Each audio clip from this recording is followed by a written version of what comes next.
Hai, selamat datang di channel saya. Di sesi Males Matematika sekarang, kita akan membahas tentang bilangan bulat part 1, yaitu tentang definisi dan operasi bilangan bulat. Buat kalian yang baru pertama kali buka channel ini, jangan lupa ya buat subscribe, like, dan share video-video yang menurut kalian bisa bermanfaat untuk orang lain. Ingat, jangan lupa subscribe biar saya tambah semangat untuk membuat video-video menarik dan bermanfaat untuk kita semua. Oke, kita mulai.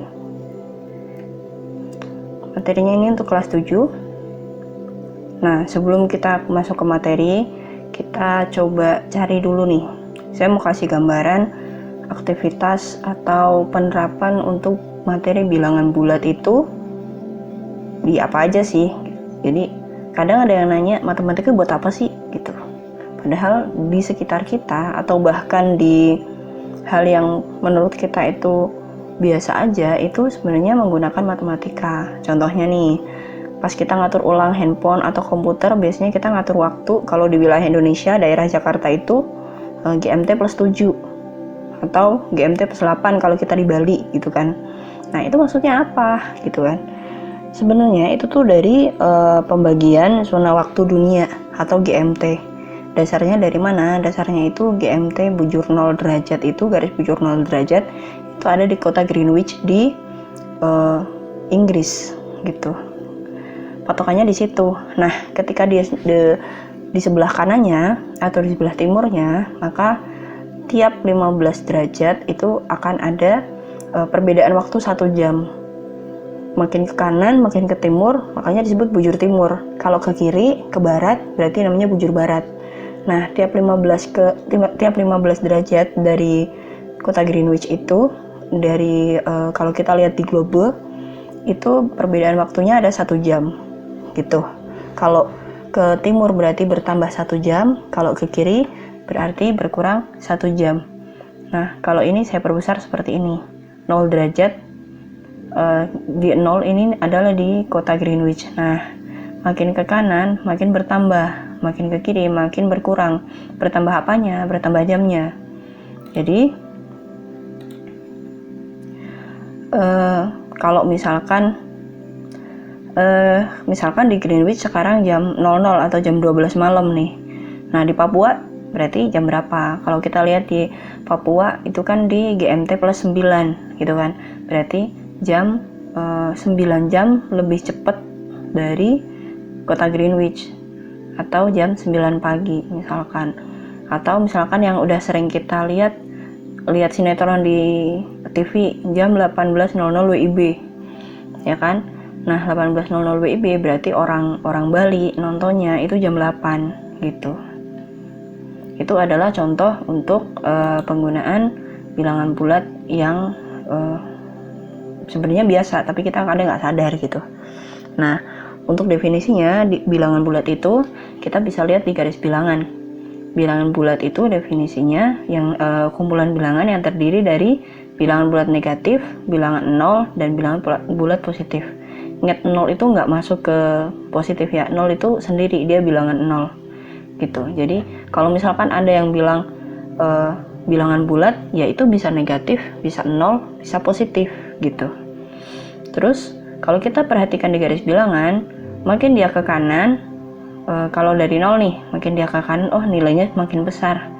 Ke kiri, nih angkanya makin besar, tapi ada tanda negatif. Artinya apa? Meskipun dia angkanya ini gede, negatif 6, negatif 7, negatif 99 misalkan, makin dia ke kiri, dia makin kecil. Makin dia ke kanan, walaupun negatif 1, itu makin gede gitu. Jadi kalau misalnya kita lihat posisinya 3, negatif 3 sama negatif 1.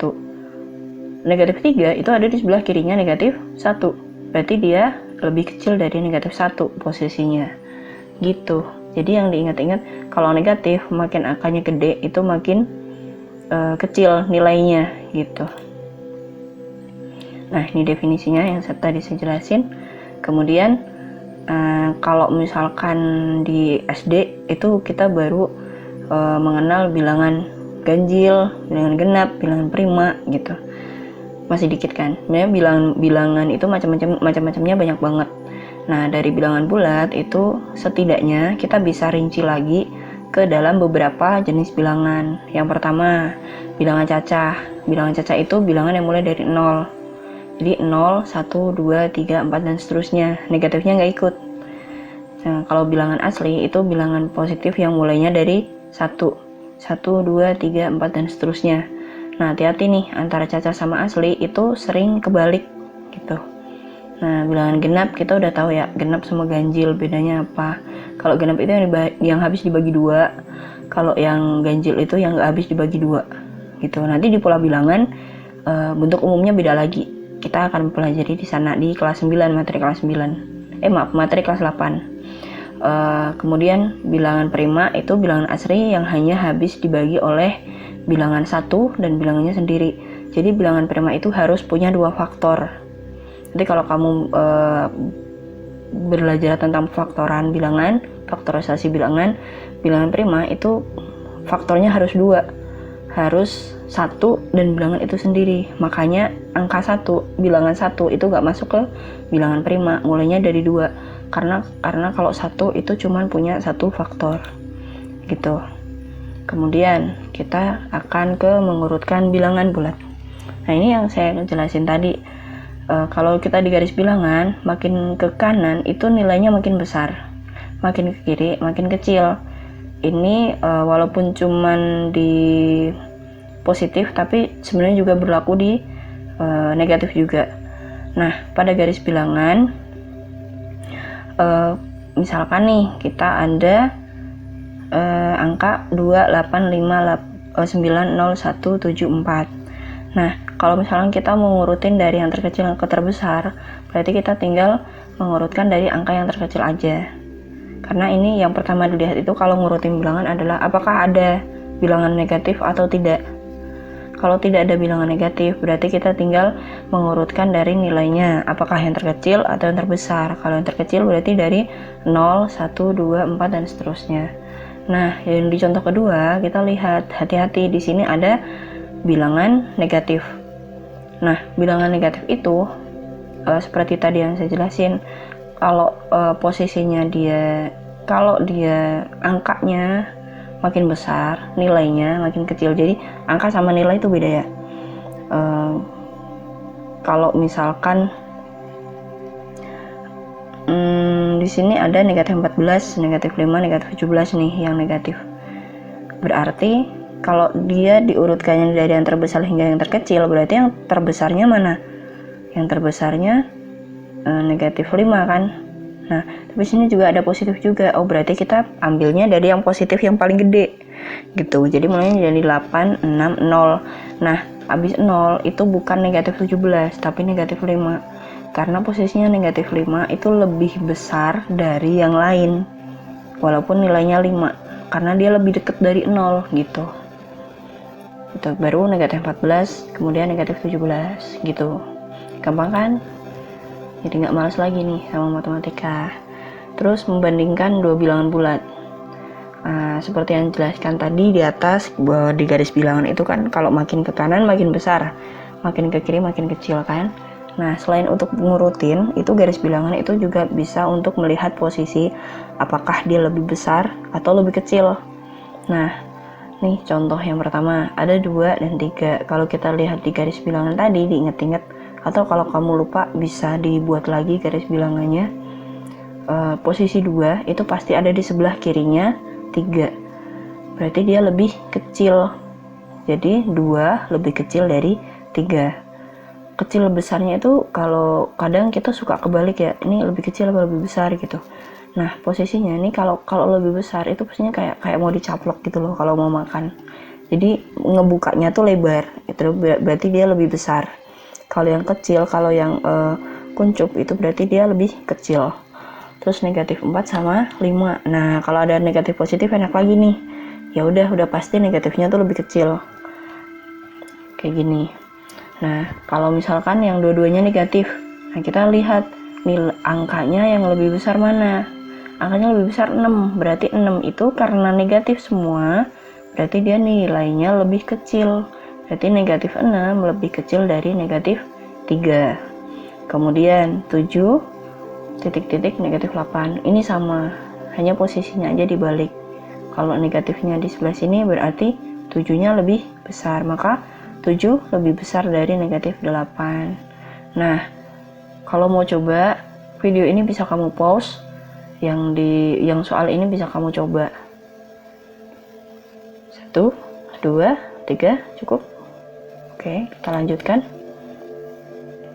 Nah, operasi hitung. Di bilangan bulat ini sebenarnya udah dari SD kita udah tahu bagian tambah-tambahan, kurang-kurangan segala macam. Di SMP ini cuma lebih menekankan lagi, mengingat, kita recall dulu, review dulu materi SD.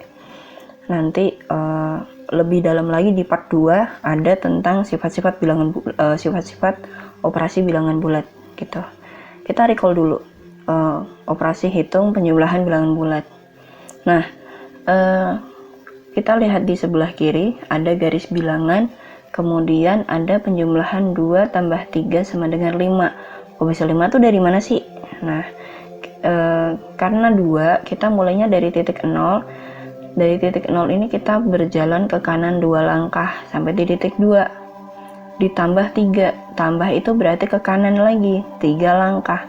Berarti dia berhenti di titik 5. Berarti 2 tambah 3 sama dengan 5.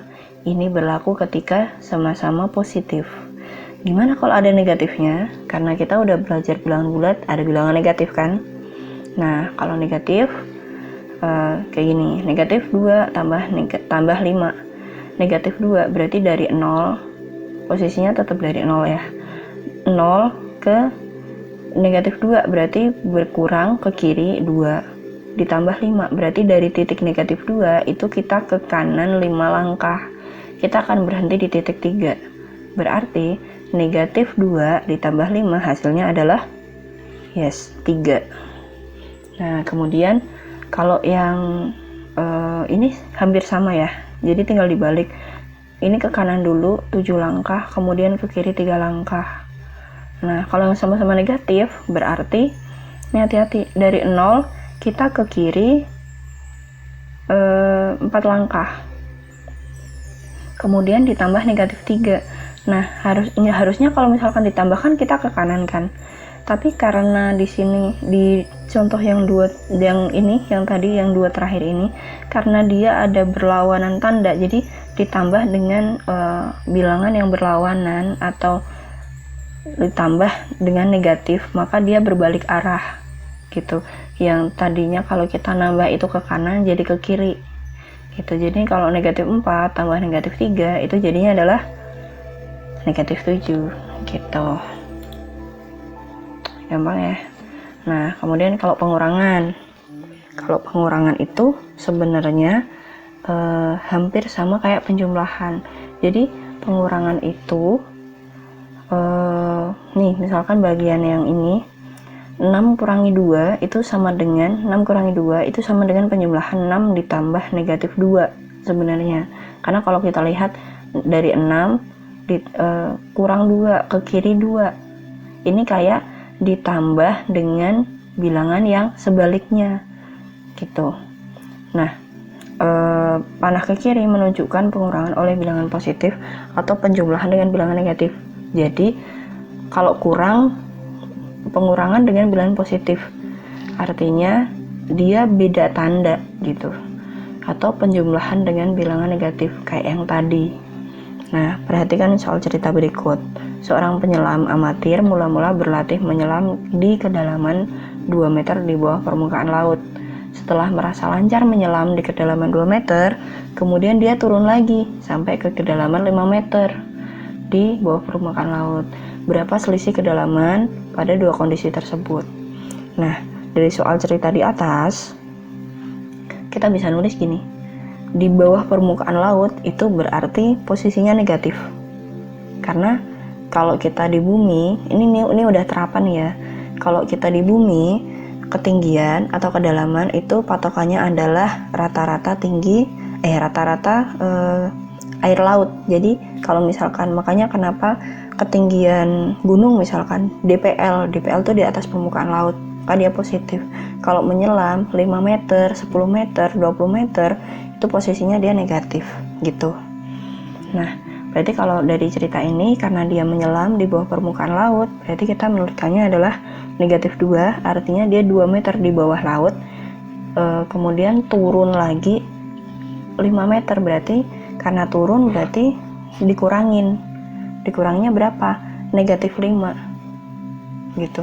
Nah, karena turun lagi, maka ilustrasinya begini.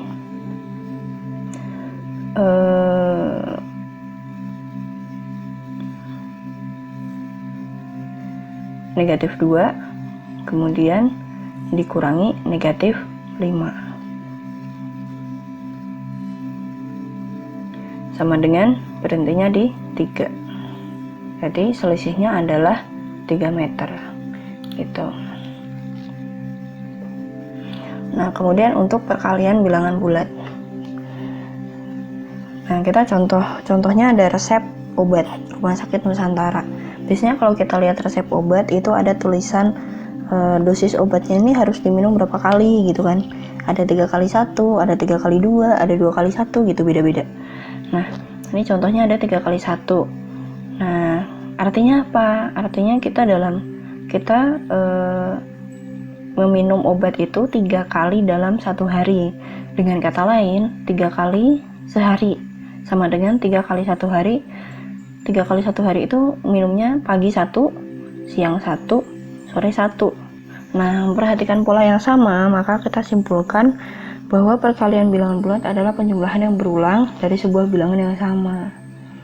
Nah, posisinya adalah sekarang kalau misalkan kita gini, 3 kali 1 dengan 1 kali 3 kan hasilnya sama-sama 3 gitu. Nah, beda kalau misalkan 3 kali 1 itu berarti bagian satunya kita jumlah sebanyak 3 kali. Makanya di sini nginget-ingetnya itu dari obat. Pagi 1, sore 1, siang 1, sore 1 gitu. Kalau misalkan kita analoginya itu sama, karena hasilnya sama, kita bisa overdosis. Bayangin aja dosis yang harusnya pagi 1, siang 1, sore 1, langsung aja dia telan obat 3 dosis dalam sekali minum. Wah, itu bisa overdosis gitu. Jadi ini pentingnya memahami matematika. Jadi 1 dengan 3 kali 1 itu beda. Kalau 1 kali 3 ya udah 3 obat dalam sekali minum gitu. Itu gambaran untuk memahaminya gitu. Jadi di sini kita lebih bahas ke memahami konsepnya, bukan cuma hitung-hitungan aja gitu. Soalnya pasti males kalau kebanyakan ngitung-ngitung kan. Nah, kemudian karena bilangan bulat terdapat bilangan bulat negatif, maka operasi perkalian itu harus memerhatikan tentang apa ya ini? Operasi perkalian ketika berbeda tanda. Nah, kalau misalkan ada 2 bilangan dengan operasi perkalian, bilangan pertamanya positif, bilangan keduanya positif, maka hasilnya pasti positif. Kalau bilangan pertama positif, bilangan kedua negatif, maka hasilnya negatif. Begitu juga ketika dibalik posisinya, negatif kali positif sama dengan negatif. Dan kalau kedua-duanya negatif, dikalikan maka hasilnya positif. Nginget-ngingetnya, kalau tandanya sama berarti positif. Kalau tandanya beda berarti negatif. Ini misalkan, saya suka sama orangnya tuh sama-sama suka. Oh, berarti positif. Gitu. Saya nggak suka sama dia, dia juga nggak suka sama saya gitu misalkan. Oh, berarti positif. Sama-sama nggak suka gitu. Ibaratnya kayak gitu. Nah, terus pada gambar di samping, nih yang segitiga ini. Kita misalkan A adalah bilangan bulat berapapun. Jadi ini agak aljabar dikit. Misalkan A ini kamu ganti bilangan 7, negatif 5, negatif 10, 1000, segala macam. Nah, posisi yang atas itu di sini ada tanda bagi, berarti bisa dibagi dengan dua bilangan di bawah, dan yang bawah ada tanda kali. Gitu, berarti 2 bilangan ini bisa dikalikan. Dari segitiga ini kita bisa tarik kesimpulan bahwa A kali 0, bilangan berapapun dikali 0, atau 0 dikali A, bilangan berapapun, 0 dikali bilangan berapapun, maka hasilnya akan 0 yang atas. Nah, 0 kali A, bukan kosong ya, 0 kali A, 0 dibagi A, itu hasilnya sama dengan 0. Tetapi kalau 0 dibagi 0 itu ada beberapa pendapat. Nanti kita bahas selanjutnya. Kalau A dibagi 0 itu tidak terdefinisi. Nah, apa ya bedanya tidak terdefinisi dengan tidak terhingga? Nah, di matematika tuh ada yang tidak terdefinisi, ada tidak terhingga. Coba cari apa sih bedanya tidak terdefinisi dengan tidak terhingga. Gitu. Kita lanjut ke pembagian. Ada soal cerita ilustrasi. Ini Bu Fitri ingin membagi-bagikan kue kepada tetangganya. Kue yang dimiliki ada 12 kue. Sedangkan tetangganya itu ada 6 orang. Nah, Bu Fitri ini mau ngebagi rata kuenya itu ke semua tetangganya. Jadi tetangganya harus dapat berapa biar rata gitu kan. Nah, jadi kalau 12 dibagi 6 dapat diartikan pengurangan 6 terhadap 12 secara berulang hingga tidak bersisa. Pernah main ini congklak dakon? Nah, ibaratin aja kamu punya 12 biji, di situ ada 6 lubang. Nah, kamu bagi dikurangi 6, berarti kan kamu bagi rata 6. Terus karena masih dibagi rata lagi, berarti masing-masing lubang dapat berapa? Dapat 2. Karena kita membagi berapa kali? 2 kali dengan putaran yang sama. Gitu. Gambarannya seperti itu. Nah, secara umum jika A, B, C adalah bilangan bulat, jadi di bawah ini kamu bisa ganti dengan bilangan berapapun dengan bilangan bulat. Ingat, bilangan bulat itu bisa negatif, bisa positif. Kalau A dikali B, bilangan pertama dikali bilangan kedua sama dengan C, ada bilangan lagi, maka A itu sama dengan C bagi B. Jadi kebalikannya, pakai yang teori segitiga yang sebelumnya. Catatannya adalah B bagian bawah itu bukan 0. Nah, jika A dikali B sama dengan C, maka B itu juga berlaku C dibagi A. Dengan A bukan sama dengan 0. Jadi asalkan bilangan bulatnya itu tidak di bagian yang untuk dibagi. Pembaginya bukan bilangan bulat gitu. Biar hasilnya ada seperti itu. Baik, itu saja dari saya. Terima kasih atas perhatiannya. Jangan lupa dukung terus channel ini untuk tetap subscribe, like, dan share. Terima kasih.